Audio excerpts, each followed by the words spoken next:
He didn't fail because he wasn't smart. He failed because he stayed silent. The silence lasted less than 30 seconds. But it followed him home. It sat beside him on the bus. It stared back at him in the mirror that night. Most people would call it just a bad interview. But for Bella, it was the moment he realized something had to change. And this is where the story begins. Part 1. The silent room. Bella sat in front of his computer screen, his hands still resting on the keyboard, but he couldn't type another word. On the email, a short line appeared. "We regret to inform you." He didn't need to read the rest. He already understood. This was the third time that year Bella had been rejected for one reason: English. Bella was not stupid. He had graduated from university with decent grades. He was hardworking. He was not lazy. But every time the interviewer switched to English during the interview, his mind went completely blank. Simple questions like, "Tell me about yourself. What are your strengths?" He understood what they were asking, but his mouth wouldn't open. His heart beat faster. His hands turned cold. His brain translated word by word. And then, silence. The silence lasted only 3 seconds, but to Bella, it felt like 3 minutes. After every interview, he would tell himself, "Next time I will prepare better. Next time I will study harder." But everything kept repeating. That night, Bella lay on his bed, staring at the ceiling. His small 12-square-meter room was so quiet, he could hear the fan spinning. He picked up his phone, scrolled through social media, saw friends checking in at international companies, saw people speaking English as naturally as breathing, saw people his age already far ahead. A familiar feeling returned. It wasn't jealousy. It was helplessness. Bella had tried learning English before. He bought courses, downloaded apps, memorized vocabulary, studied grammar. But they all had the same ending: 3 days of excitement, 7 days of fading motivation, 2 weeks, and he quit. Bella always thought he lacked motivation, lacked ability. Maybe he just didn't have the talent for languages. That night, instead of turning off the light and sleeping, Bella opened YouTube. A video appeared with the title, "You don't need motivation. You need discipline." He didn't know why he clicked on it. The speaker said one sentence that made Bella stop. "Fluency is not talent. It is daily repetition." Bella slowly sat up.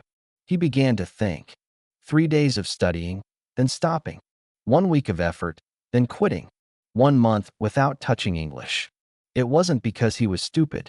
It was because he didn't have a system. Bella looked around his small room. A desk, a mirror, a phone, a notebook. Did he really need anything more than this to change? That night, Bella took out a blank sheet of paper. He wrote, 90 days. 1 hour a day. No breaks. No excuses. 20 minutes listening. 20 minutes reading.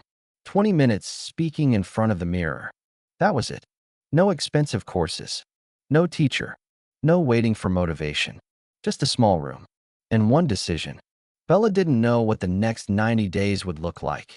But for the first time, he didn't feel helpless. He felt in control. Tomorrow would be day 1. And that small room, the place that had witnessed procrastination, insecurity, and silence, was about to become the place where a different version of him would begin. Part 2. Day 1. The mirror the next morning did not feel heroic.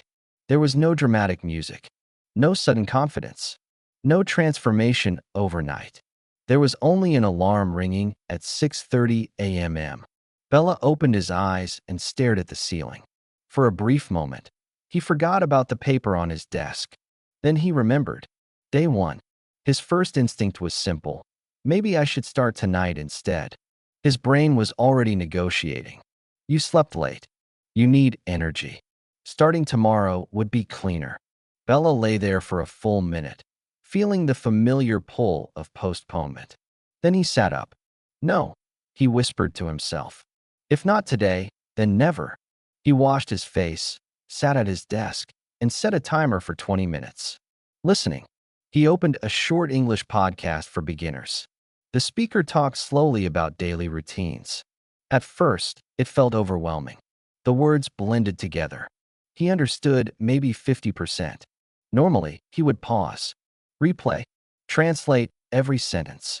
But today, he remembered the rule. Don't aim for perfect understanding. Just listen. So he kept listening. His brain felt uncomfortable, like a muscle being stretched for the first time in years. When the timer rang, he felt strangely proud. 20 minutes done. Next, reading. He chose a short article about productivity. Simple vocabulary. Nothing complicated. This time, he allowed himself to look up only 5 unknown words. No more. He wrote them in his notebook. Discipline, habit, effort, progress, consistency. He didn't try to memorize them perfectly. He just wrote example sentences. Another 20 minutes passed. Now came the hardest part. Speaking.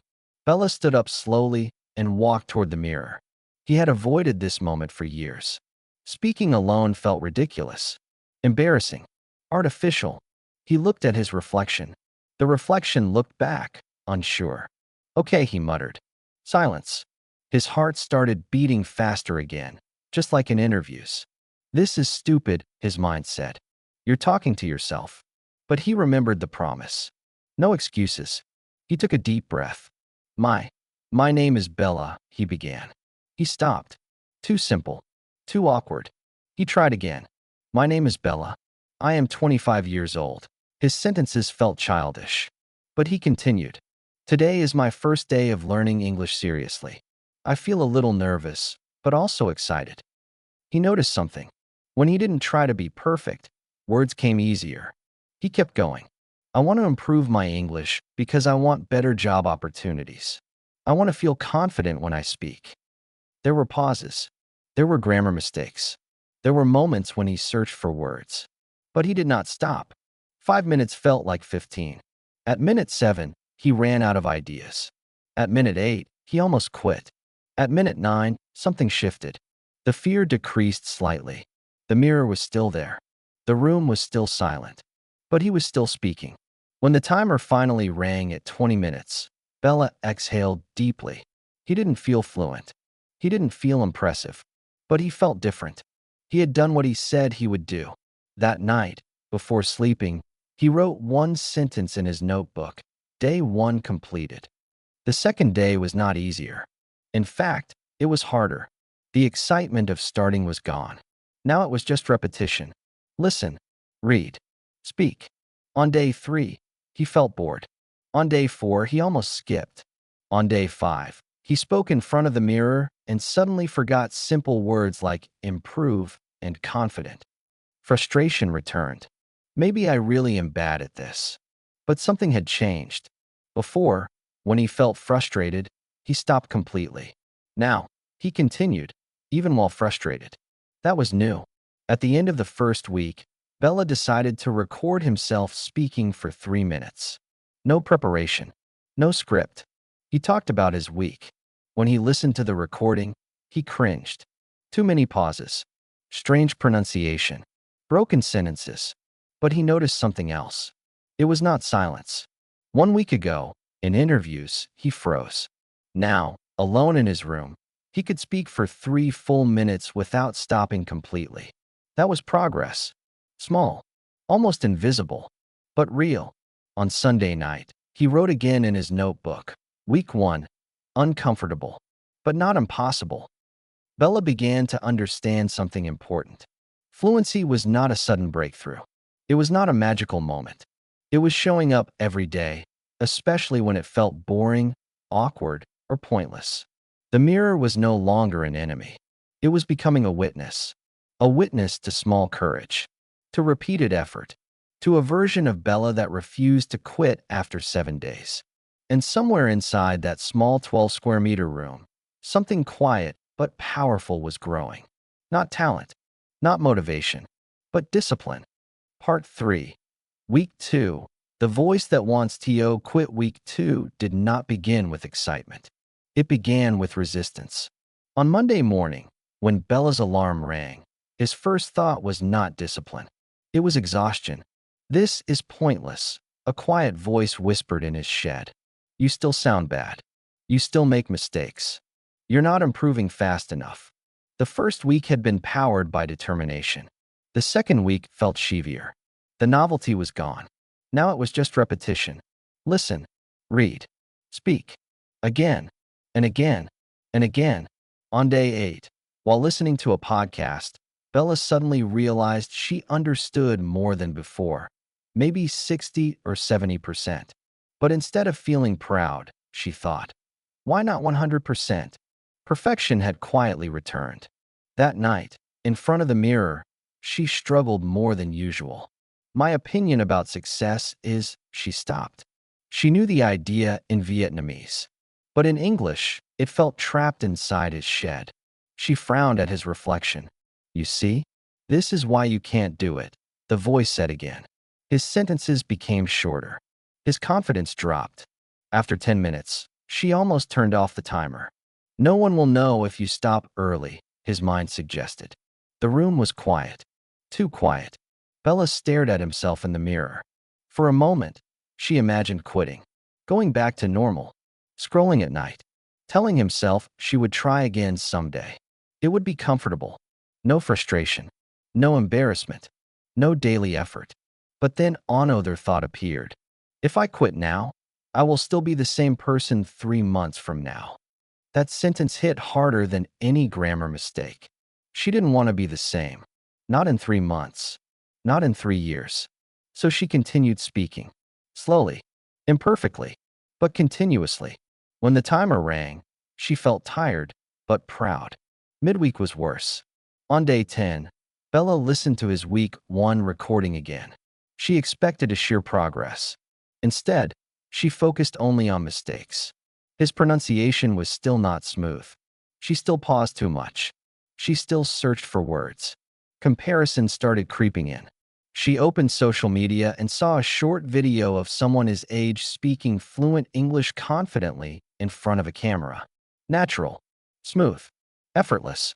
Bella felt that familiar sheeviness in his chest. They are different, the voice said. They have talent. You don't. For a moment, she believed it. She closed his notebook, skipped his reading session, sat on his bed and stared at the wall.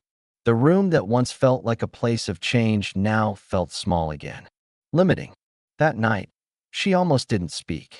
She stood in front of the mirror, but said nothing. 30 seconds passed. 1 minute. The silence felt similar to those job interviews. Freezing. Avoiding. Escaping. Then she did something different. Instead of pretending to be confident, she spoke honestly. Today, I feel discouraged, she said slowly. I saw someone speaking English very well, and I felt small. She paused. But maybe they were also bad before. She looked into his own eyes. Maybe I am just at the beginning. The words were simple, but they were real. And for the first time, she wasn't trying to sound impressive. She was just expressing himself. That night, something subtle changed. Bella realized speaking was not only about grammar. It was about courage. Courage to sound imperfect. Courage to be slow. Courage to continue anyway. On day 12, something surprising happened. While making tea in the kitchen, she caught himself thinking, the water is boiling. I should turn off the stove. In English. She froze for a second. She hadn't planned that. It just happened. The sentence was simple, but it was automatic. For years, she had translated consciously. Now, for the first time, English appeared without effort.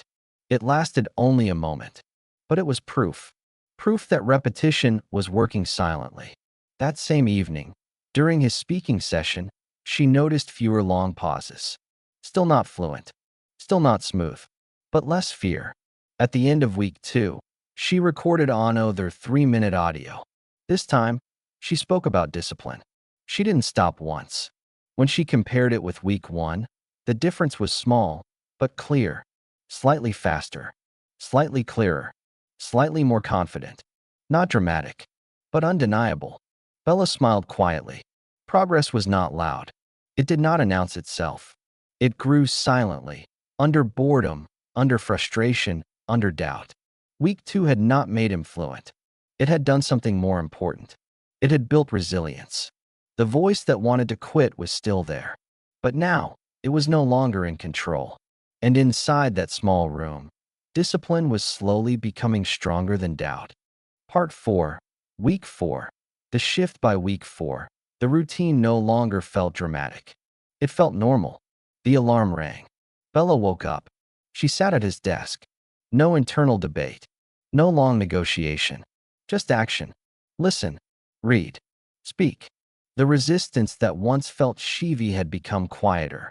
Not gone, but weaker. On day 22, while listening to a podcast about habits, Bella suddenly realized something strange. She wasn't trying to understand anymore. She just understood. Not every word. Not perfectly, but naturally. The sentences flowed into meaning without him translating each piece. She paused the audio, replayed one part, and smiled. For weeks ago, this same speed would have felt impossible. Now, it felt manageable. That evening, during his speaking session, she decided to challenge himself. Instead of talking about daily life, she chose a deeper topic. What does success really mean? She looked into the mirror.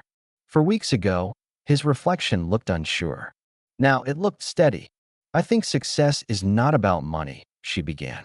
It is about becoming stronger than your old self. She continued.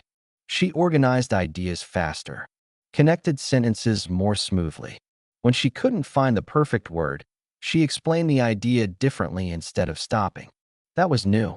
Before, not knowing one word meant silence. Now, it meant adaptation. She noticed something else too. His voice sounded calmer, more stable, less rushed. When the timer rang, she felt energized instead of exhausted. At the end of week 4, Bella recorded their 3-minute audio. No preparation, just speaking. She chose the topic, what changed in me this month? She spoke about discipline, about discomfort, about small daily effort. Then she listened to all 3 recordings, week 1, week 2, and week 4. The difference was undeniable. Week 1, hesitant, fragile, full of long pauses. Week 2, stronger, but still uncertain. Week 4, clearer, more connected, more confident. Not perfect, but different. Bella leaned back in his chair. For the first time, she felt something powerful, evidence. Not hope, not imagination, not motivation. Proof. Proof that repetition was working. Proof that discipline was transforming him quietly. And that proof changed everything. Because once your brain sees progress, it stops fighting you. It starts cooperating. But the biggest shift was not in his English. It was in his identity. Bella no longer said, I'm bad at English. She started saying, I'm improving. That small change in language created a big change in belief. She also noticed something unexpected. The discipline she built for English began affecting other areas of his life. She woke up earlier. She spent less time scrolling. She focused better at work. Confidence in one skill was spreading into others. His room no longer felt small. It felt like a training ground. Every day inside it was shaping him. One evening, an old friend called him. They hadn't spoken in months. During the conversation, the friend casually asked, How's your English these days? Normally, Bella would laugh and change the topic. This time she paused. Then she said calmly, It's getting better. And she meant it. That night, she stood in front of the mirror again. But this time, something was different. She wasn't trying to prove anything. She wasn't fighting fear. She was simply practicing. Consistency had replaced emotion. And that was powerful. Because emotions fluctuate. Motivation fades. But systems endure. On day 28, while walking outside, she noticed something else. She overheard 2 foreigners speaking English nearby. For weeks ago, she would have avoided listening, afraid of realizing how much she didn't understand. Now, she listened carefully. She didn't catch everything, but she caught enough. Enough to follow the topic. Enough to understand the context. Instead of feeling small, she felt curious.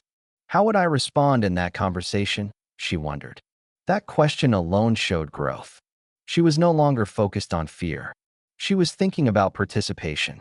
At the end of week 4, Bella wrote in his notebook, Progress is quiet, but it is real. She understood something now. Fluency was not a dramatic transformation. It was a gradual shift.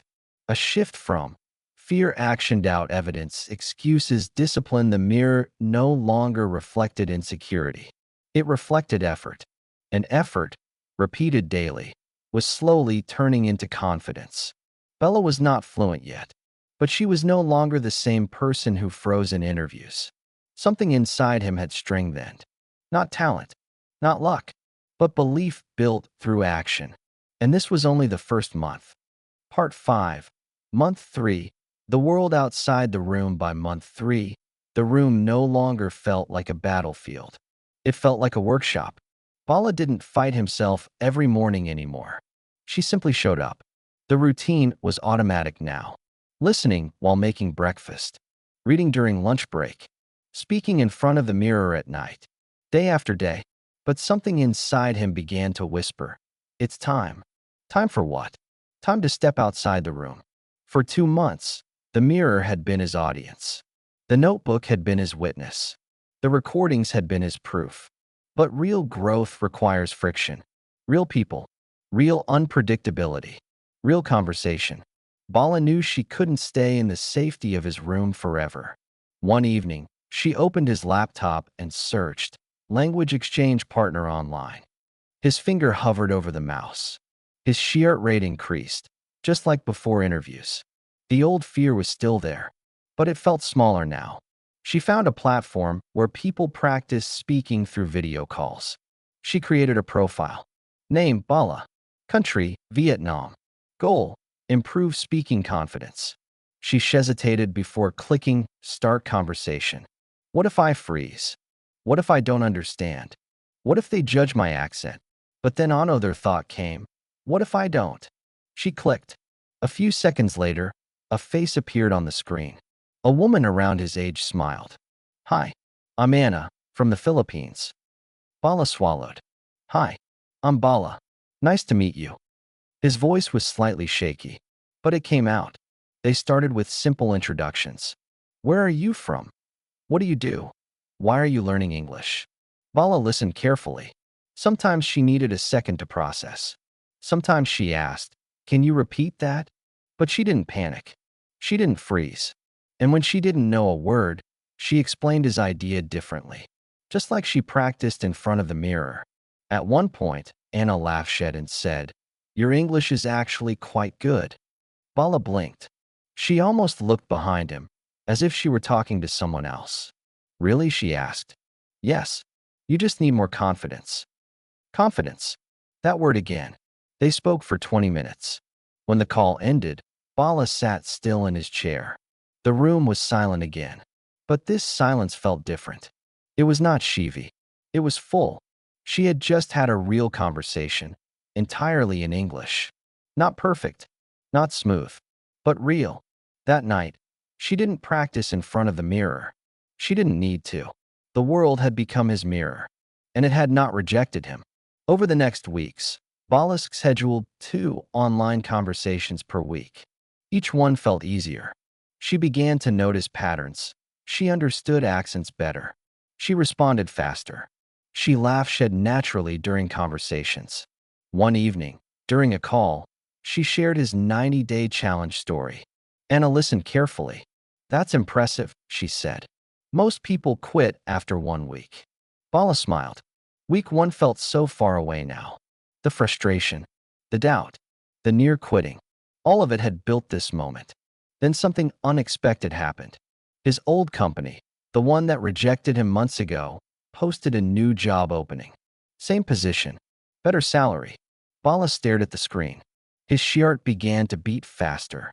The memory of that silent interview flashed in his mind. The freezing, the embarrassment, the email. She had 2 choices. Ignore it, or try again. 3 months ago, the choice would have been easy. Avoid. Now, it felt different. Not because she was fearless, but because she had evidence. 90 days of evidence. She updated his CV, submitted the application. 2 days later, she received an email. Interview invitation. In English. She didn't feel panic. She felt alert, prepared. The night before the interview, she stood in front of the mirror one more time. But this time, she wasn't practicing basic sentences. She was speaking clearly, steadily. Tell me about yourself. She answered smoothly. What are your strengths? She explained with structure. Not memorized answers. Organized thoughts. Just like in his daily speaking sessions. When she finished, she looked at his reflection. The person in the mirror no longer looked unsure. She looked ready. The next morning, Bala sat in front of Ano their screen. Ano their interviewer. Ano their English conversation. But this time, something was different. When the first question came, she didn't translate. She responded. Naturally. Not perfectly, but confidently. There were still small pauses. Small grammar mistakes. But no silence. No freezing. No panic. She maintained eye contact. Spoke clearly. Listened actively. At the end of the interviewer smiled. Your English has improved a lot since last time. Bala's chest tightened. Since last time. They remembered him. And they noticed the difference. A week later, Ano their email arrived. But this one did not begin with, "We regret to inform you." It began with, "We are pleased to offer you the position." Bala read it twice. Then 3 times. She didn't jump. She didn't shout. She simply sat there. Quietly. And smiled. The room was still 12 square meters. The desk was the same. The mirror was the same. But Bala was not the same. 90 days. 1 hour a day. No talent. No expensive course. No dramatic breakthrough. Just repetition. Just discipline. Just showing up. Especially on the days she wanted to quit. The room that once witnessed insecurity had witnessed transformation. And Bala finally understood. Fluency was never the real victory. The real victory was becoming the kind of person who doesn't stop after 7 days. Part 6. The quiet realization 3 months later, nothing looked extraordinary from the outside. Bala still woke up at 6:30 a.m. Still made coffee in the same small kitchen. Still walked past the same streets on his way to work. Life did not suddenly become cinematic. There was no dramatic soundtrack. No fireworks. No applause. But something inside him had shifted. And that shift was quiet. One Sunday afternoon, Bala sat by the window. The sunlight touched the edge of his desk, the same desk where she once felt defeated. She opened his old notebook. Page 1. Day 1. I feel embarrassed. But I will try. She smiled softly. She could almost feel that version of himself. Tired, insecure, doubting everything. Back then, English felt like a wall. Now it felt like a bridge. Not a perfect bridge, but strong enough to walk across. She realized something important. The 90 days were never about English. They were about trust. Trusting that small efforts matter. Trusting that progress is invisible before it becomes visible. Trusting that discomfort is not a sign to quit. It is a sign that you are stretching. Bala didn't become a different person. She became more of himself. The version that doesn't run away. The version that stays 5 more minutes. The version that says, I'll try again tomorrow. She no longer practiced in front of the mirror every night. But sometimes, she would stand there, not to improve his accent, just to remember the shaking voice, the frustration, the almost giving up moments. Those moments were sacred now, because they were proof. Proof that growth is quiet. Proof that discipline is boring. Proof that change does not shout, it whispers. One evening, Anna sent him a message. You seem more confident lately. Bala looked at the screen and paused. It wasn't about pronunciation anymore. It wasn't about grammar. It was about presence. She felt calm when speaking. She didn't rush. She didn't apologize for his accent. She simply spoke. And that was enough. Weeks later, a junior colleague at his company approached him. Bala, your English is really good. Do you have any tips? Bala almost laughed. If only that colleague had seen him 3 months ago. Frozen, silent, ashamed. She thought for a moment and answered gently. Just don't stop after the first week. The colleague looked confused. But Bala understood. Most people don't fail because they are incapable. They fail because they quit before the discomfort turns into strength. That night, Bala walked home slowly. The city lights reflected on the wet pavement after a light rain. Everything looked ordinary. And yet, everything felt different. she realized something simple. Confidence is not loud. It does not announce itself. It grows quietly in the background. Every time you show up when you don't feel like it. Every time you try again. Every time you refuse to disappear. Before sleeping, Bala wrote one last note in his notebook. Day 90. I am not perfect, but I am no longer afraid. She closed the notebook, turned off the light, and for the first time in a long time, his mind was quiet. Not because life had no challenges, but because she had proven something to himself. She could stay, she could endure, she could grow. If you are reading this on your own day one, feeling embarrassed, feeling behind, feeling like everyone else is a shed, remember this: you don't need talent. You don't need a perfect plan. You don't even need confidence at the beginning. You only need 1 hour, one small promise, and the courage to continue on day 7 when motivation disappears. Growth is not dramatic. It is repetitive. It is quiet. It is often invisible. But if you stay long enough, one day, you will look back at your old self and smile.